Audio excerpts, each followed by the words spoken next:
So do you think there's going to be a big alien event, a big UFO event, something that a lot of us are going to go? I do see that. Have you been seeing things that will occur that our population is going to drop? Yes. The government and the economy, and I have heard people talk about things from whether it was collapse or reorganization. Is this going to be something really hard? I'm trying to figure out if I should ask you another question. So I'll ask you something and we can take it out if you don't want to answer it. This is Beyond with Heather Tesch, where we examine near-death experiences and life itself, hopefully making this life a little better. Hello, everybody, and hello to my guest, Maria-Lupita Gurule. Hello. Hi, Heather. So wonderful to have you here again. For those of you watching, we are talking about the future. You can stay right here because we're talking about new things, but we did have another episode on the future talking about other things. And then also, again, separate episode, but at some point you may want to go back and look at Maria's near-death experience because it really was an incredible thing that she experienced and all the information you came back with, Maria. So I will have links to all of that in the description. Super easy to find. Just click the word more. It opens up the description. You can find it all there. But Maria, let's talk more about the future. Okay. People love to hear what's coming. Part of it is because they want to prepare. Part of it is our curiosity, just as humans. And I know from talking to you and other people that have this beautiful gift of being able to see events that you're in a bit of a conundrum because you have some information and yet you don't necessarily want to go out and put it in the collective because what we focus on often can create things. And so explain to us that things, I guess some of the things you see are possibilities and some are more likely. And I assume those are the ones that you kind of hang on to, but they are still possibilities. So explain that to us. And then I am going to ask you about some specific things. Okay, no worries. Thank you for this. So I'd like to begin by opening up and really talking about the understanding of like a basis of our reality. What we think is so tangible and so real and so indefinite really is not. It is more malleable, meaning that we could really have an effect and the outcome of changes entirely. The universe speaks in language of emotion and feeling, not words. It doesn't care what we say. It cares what we think and what we envision. So when we're looking at all of these potentials of what could possibly be, when there's a good majority of people that focus on one particular event and they have the power to create it, it's profound. This is why it's so important that we have to be very careful of what do we feel inside as we're looking and thinking of our future. Now, there can be very, like I said, a lot of horrific things, but may we know the power that we carry inside to create a difference. And some people would be like, oh, you're just head in the clouds, like thinking, but no, it's real. It what we think and feel on the inside is what matters most, because everything is created on the inside first.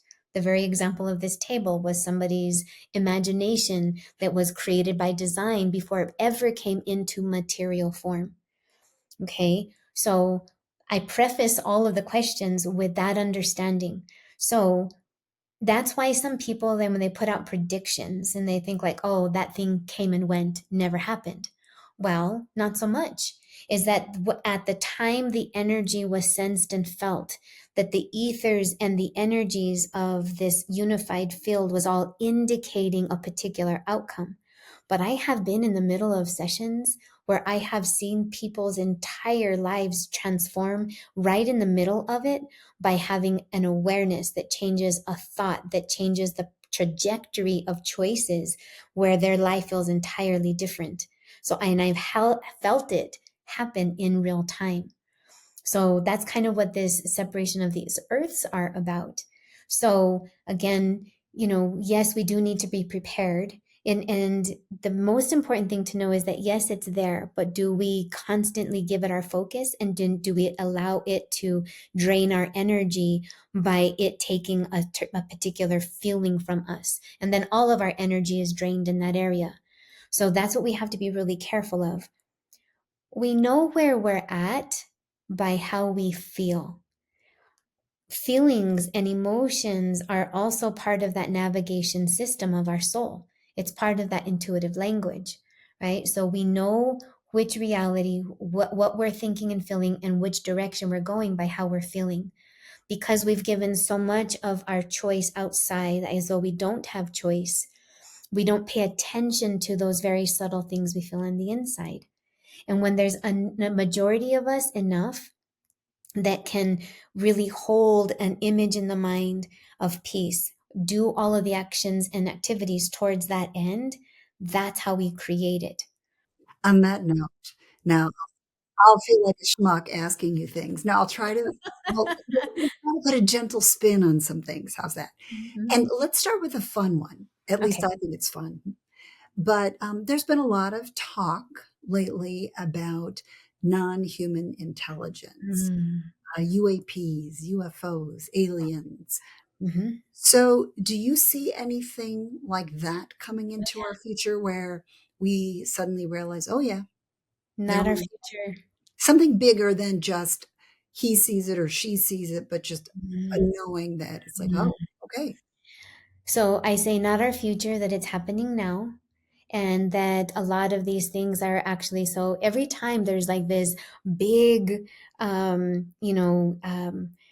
showing of themselves, it's always dampened down. Like, so Arizona, the governor back then in the day, like all of these things that are happening now. So I do feel that it is, and I have been shown that it is going to happen more. The thing to understand too and know is that our physical bodies are capable of holding our consciousness, but our consciousness, when we have out of body experiences, that a good majority of us are having more than, because they say only 25% of abductions is really in the physical body. Like the 75% is out there that is actually been when they're in states of paralysis and their consciousness. So I feel that that is happening much more globally. I feel that more and more people are having awareness and memory of their own experiences of being those uh, star beings. Many of the sessions I've had in working with souls across the planet, where they themselves have chosen these very difficult lives in the present because they want to see the results of what they've done in the past lives. So I've seen that much of this purpose in this new earth extends past this one lifetime alone. And so there's many souls working independently, not realizing that they're connected into this grid of energy that all works together. And so, yeah, there's a lot of the changes on the earth. And then also, like what you were just starting to describe of, other bigger systems. You mentioned other dimensions, and that seems to be also something that people are talking more about. Do you think that will become clearer to more people that there are other things going around us that we can't see unless we are able to tap into it through meditation, out of body experiences, near death experiences? I say so. And really, what it is about really tapping into and fine tuning their own sensory inputs. Like we feel it around us all the time. And the best way to describe this again is because our eyes are only capable of filtering in and only seeing, a sliver of the entire energetic spectrum. There's another 94% out there that our eyes cannot perceive. And so many times, and that's another thing that has been taken from us. As we get older, we're told, stop imagining, quit playing, get back to work. And that that part of ourself that is meant to engage with this invisible, unseen world. And it's only unseen because our eyes don't have the physical capability of it.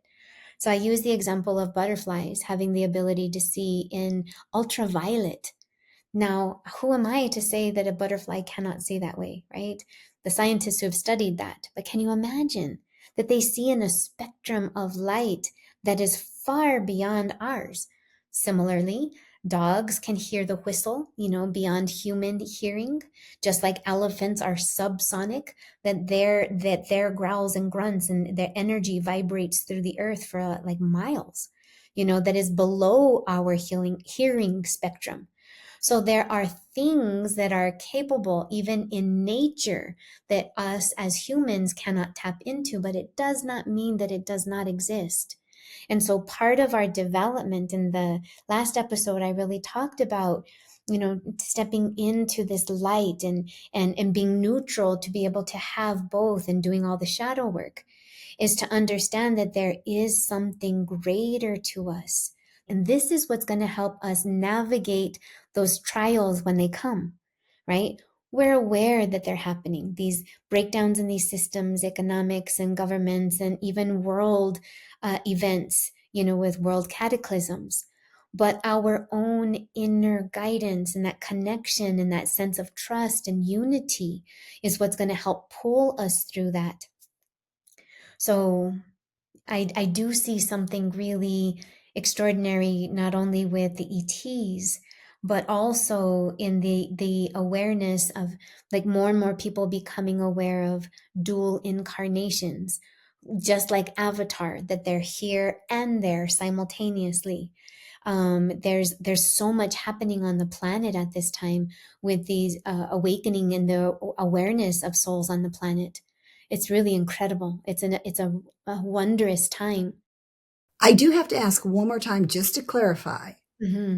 So, do you think there's going to be a big alien event, a big UFO event, something that a lot of us are going to go?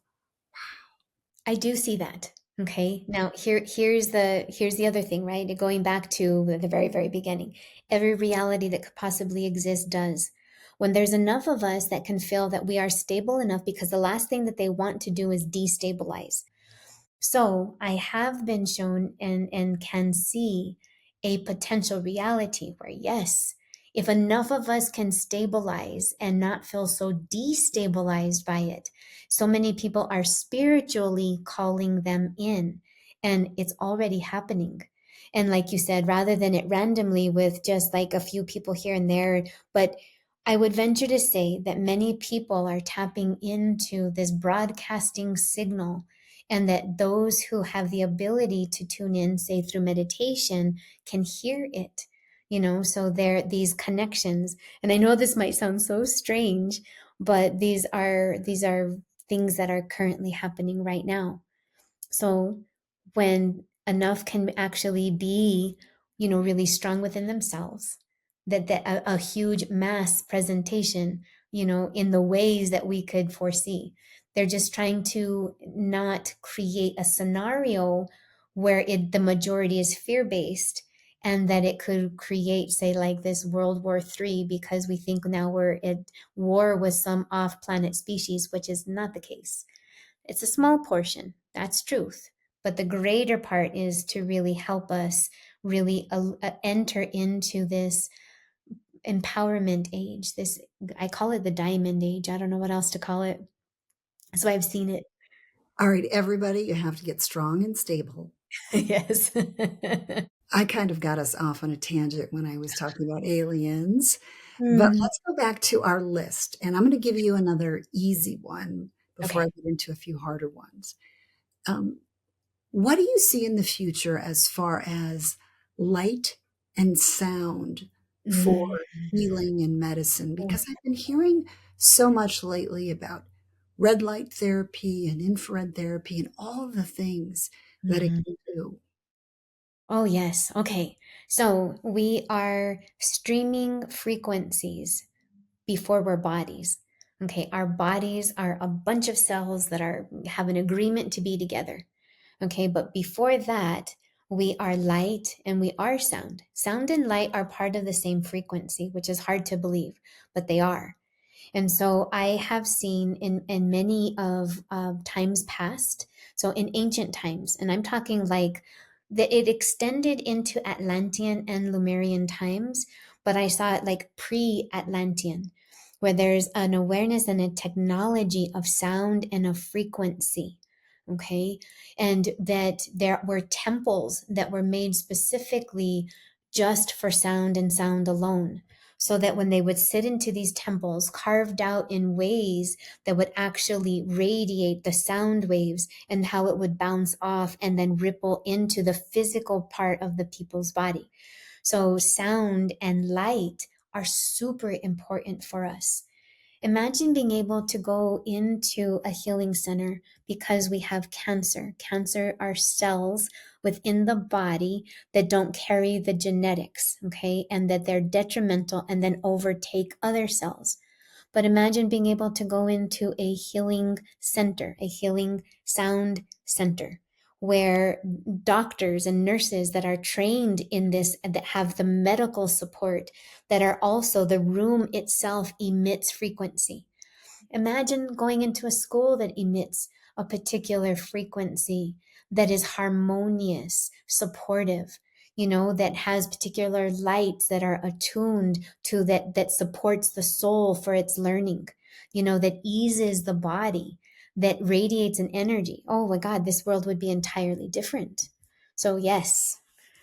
Okay, so now we've got a few that are going to be a little tougher to talk about, and just say only, you can even say yes or no. But have you been seeing things that will occur that our population is going to drop? Yes. Okay. Mm-hmm. And I'll assume you don't want to elaborate.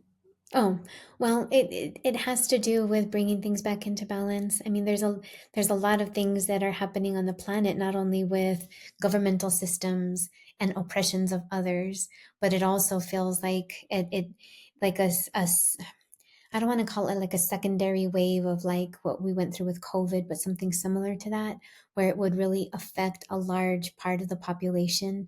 And I really do see like these inner changes of the earth. And so I see like as there's natural disasters, the potential of the rotation of the earth that has to do with waters, especially. We're experiencing a ton of fires. So yeah, there is going to be a diminishment of the souls, but it's also because so many of the souls finally have permission. And what I mean by that, I can explain that later. Souls are finally having the freedom to follow their choice to not have to reincarnate. So that was also part of that process of like creating an overpopulated, overly dense, and negative, polluted environment of humanity. And souls are exhausted. I can't tell you how many people would say like, oh God, I hope this is my last incarnation. And so that's the other reason.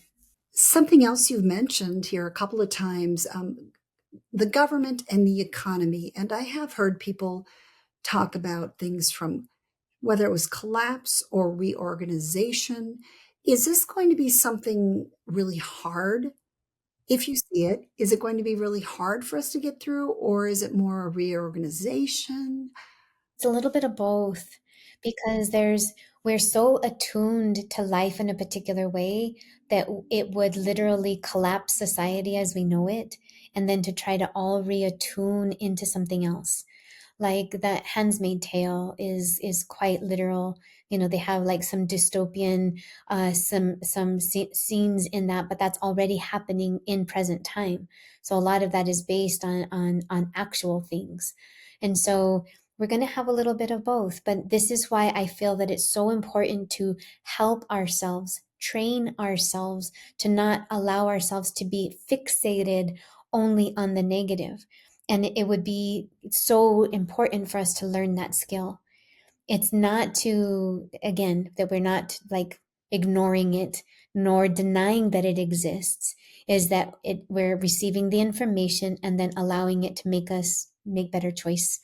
So, would a positive thing and a good choice for us to do right now is to, when we go to the grocery store, stock up a little bit more on things, just have a few extra supplies in our house.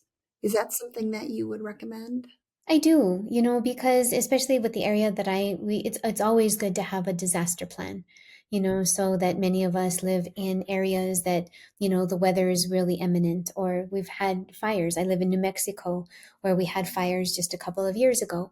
And so it's always really good to be able to prepare, and so that we're not caught off guard, but to do it in a way where it is like a grounded peace, a grounded sense of peace, rather than out of this, the craziness of the chaotic and the fear.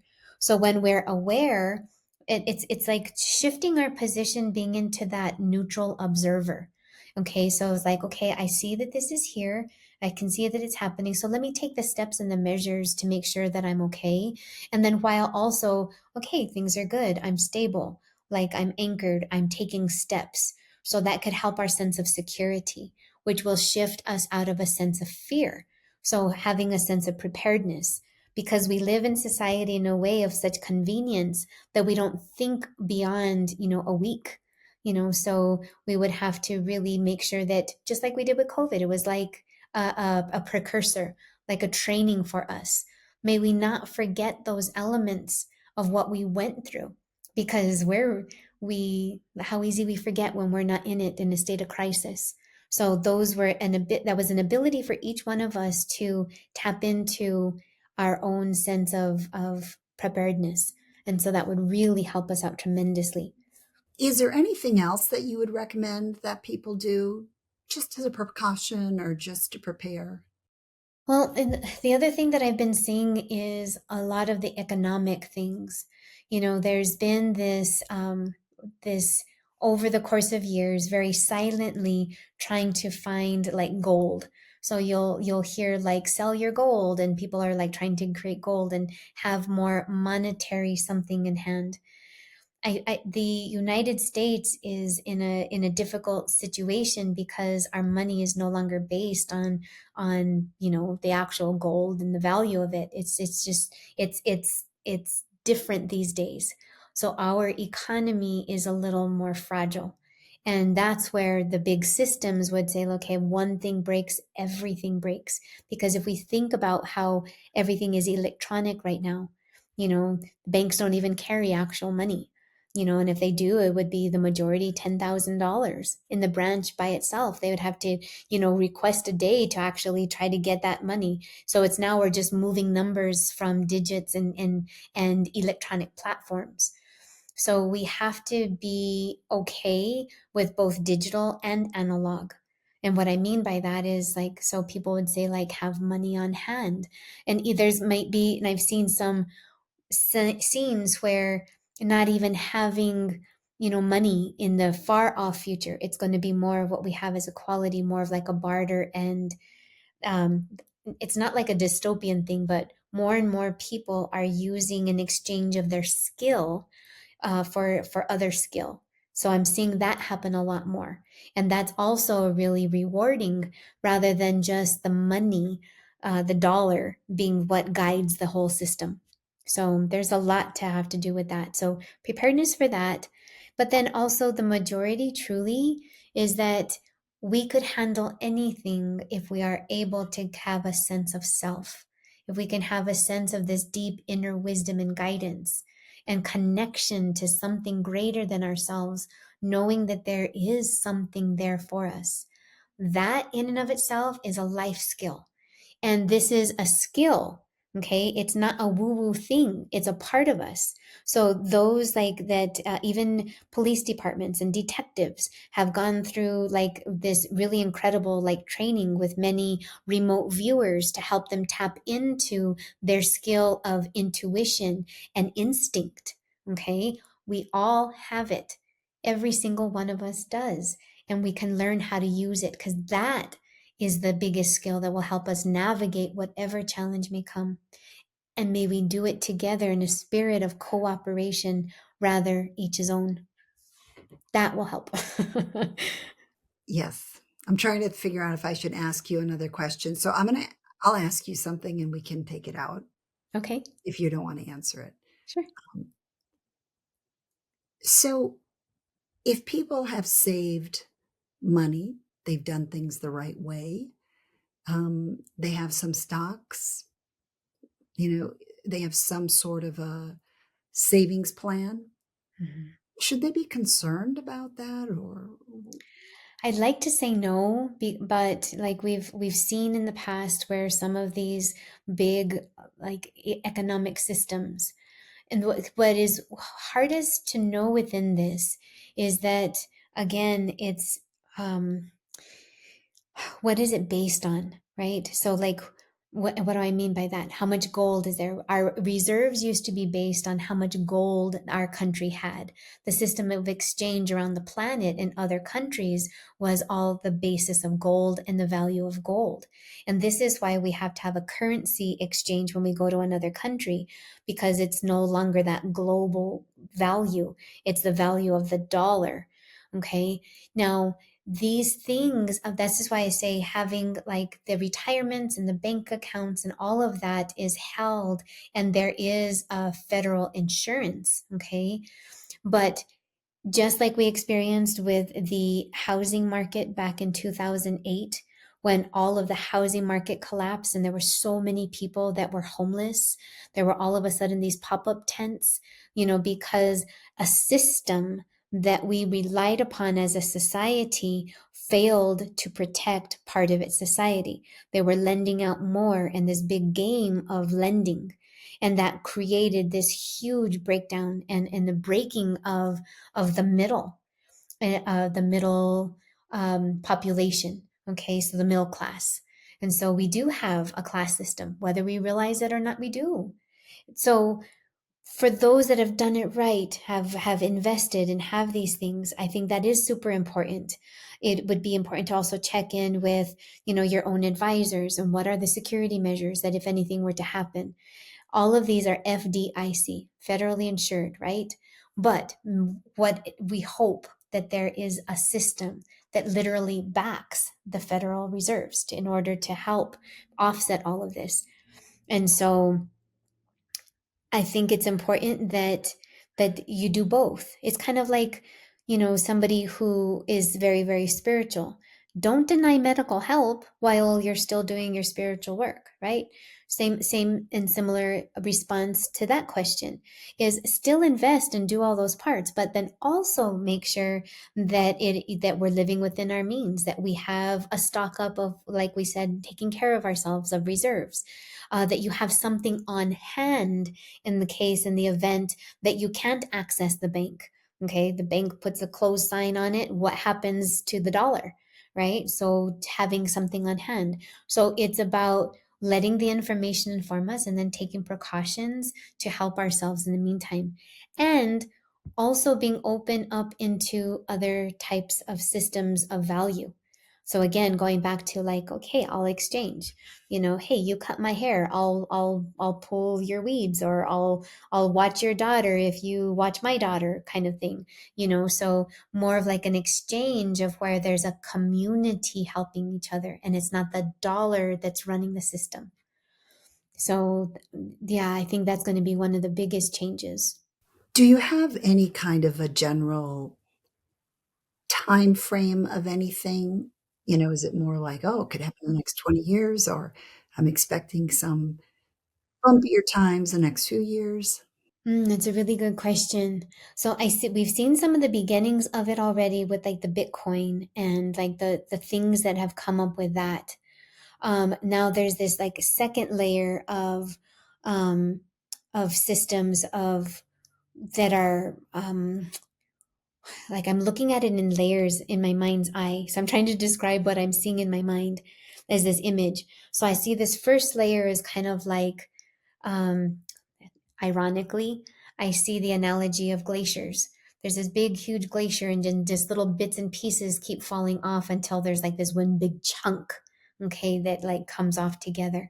So I'm seeing that it's a like small building up, but that possibility of like the complete utter breakdown is has that we have the potential of deterring that outcome. And that goes back to the very, very beginning of the more of us that take measures, that are able to see society function, that doesn't see a dystopian breakdown, that is able to be more of cooperative energy, and then wishing and seeing and visualizing and engaging and creating, then ultimately experiencing this more cooperation will assure that those systems don't break down. Okay, or don't break down. It's going to break down either way, but I can see it transform rather than a complete breakdown. Okay. So much of our thought and focus and energy can really help alleviate that by, again, where we put our focus. If a good majority of people thought the whole system was going to collapse and lose all their money, and that began to trickle into the ethers, then it sends a signal into the universe and the ethers that has to reflect back what we ourselves believe. Okay, I don't want that. Right. I hope that nobody else does. So then we can actually begin to change focus of like, I see that systems being built that can help the extension and the cooperation, having more unity, being able to transform the system in a way that works better and there's more equality, more access, things such as that. So do you see that? I do. I can see, and this is the hardest part, and this is why it feels so important, is that going back to all of those realities that could coexist, I see one very strongly where all of these systems break down in a really, really incredible way. And I'm seeing that within like 30 to 50 years, like a second depression, like a real depression, not like a depressive economy. That's different, okay? Rather than a depression where people are losing their homes, they're homeless, they have no jobs, like that kind of like the early 1900 depression. However, like that feels very dystopian in if we do not alter the course. We alter the course by what we choose and how we engage. Those that are in the work of economy.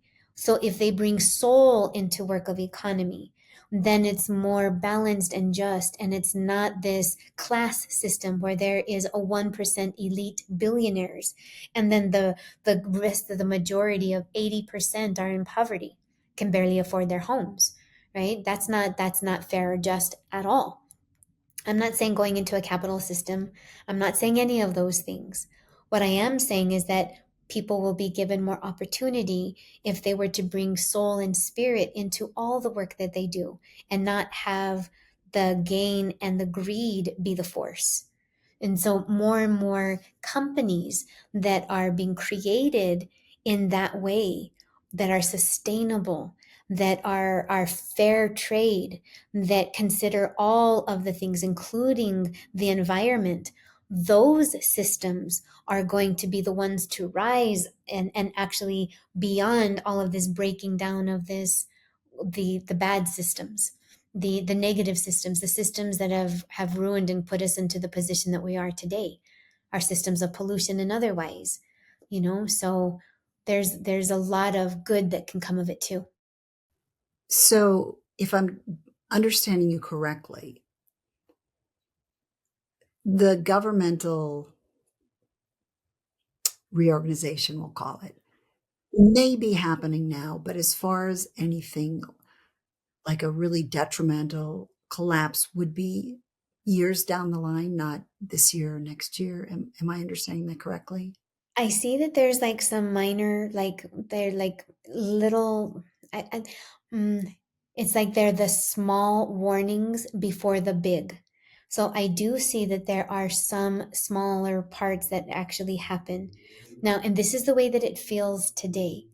What I love about this is that nothing, I call this the sacred living library because nothing is absolutely set in stone. There are potentials and there are some things that feel so definitive that it's like, oh yeah, absolutely. That I can say that, and I'll talk to people and they'll say like, that didn't make sense only to find out it hadn't happened yet.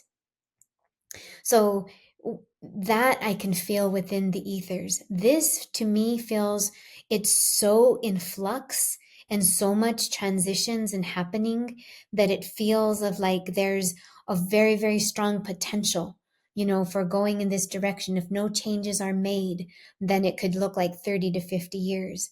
And then as more people, even the sake of watching this show, hearing this information, knowing that they have the ability to create change by what they think, what they envision, how they feel, that in and of itself, imagine the power of one person in their own mind thinking of change and trusting it.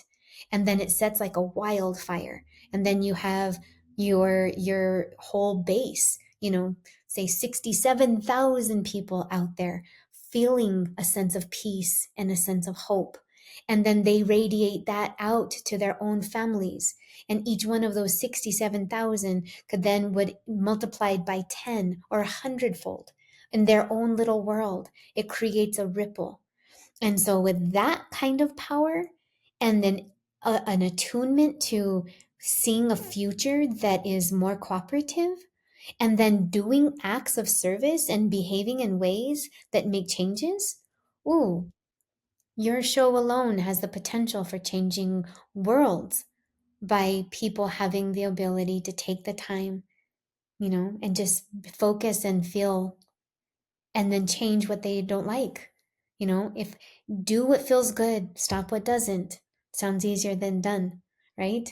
But it really, that's what's required. Let that part guide us. We know where we're at by how we feel. If we don't like what we feel, we make changes to it. And the good majority who make it change the world. And I think that is so important, that these are potentials, and we do have the ability to create and allow things. I've seen that in my own life where, when I focus on something, I truly believe that we can create things. Now, that can happen positively or negatively, because if we're thinking negative things, we can draw that to us. So many of you in the audience, you may have experienced this in your own life. And so just imagine on a collective, if we can all start hopefully focusing on some better things. But I do appreciate you being here, Maria, just to, I guess, help us to even consider what could be out there. And because of that, what steps we could take either to prepare and then also to kind of turn things around and try to soften things as best as we can. I it's such a treat always talking to you. You've been so enlightening. I know people are going to want to connect with you individually, and I know you've been very helpful to people. So how can somebody connect with you? Oh, thank you so much for that. The easiest way is just through my name. So it's Maria-Lupita Gurule.com.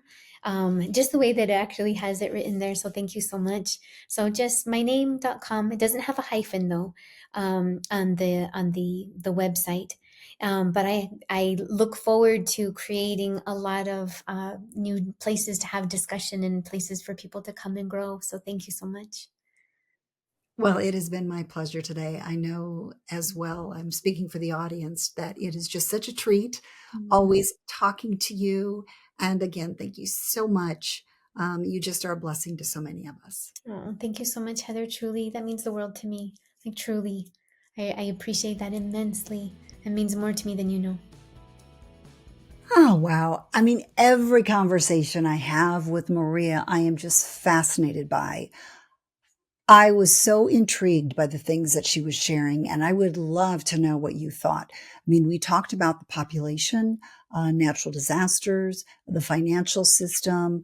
We talked about economics. We talked about aliens. I love talking about aliens. So what stood out to you? What was fascinating to you? Please go ahead and share that in the comments.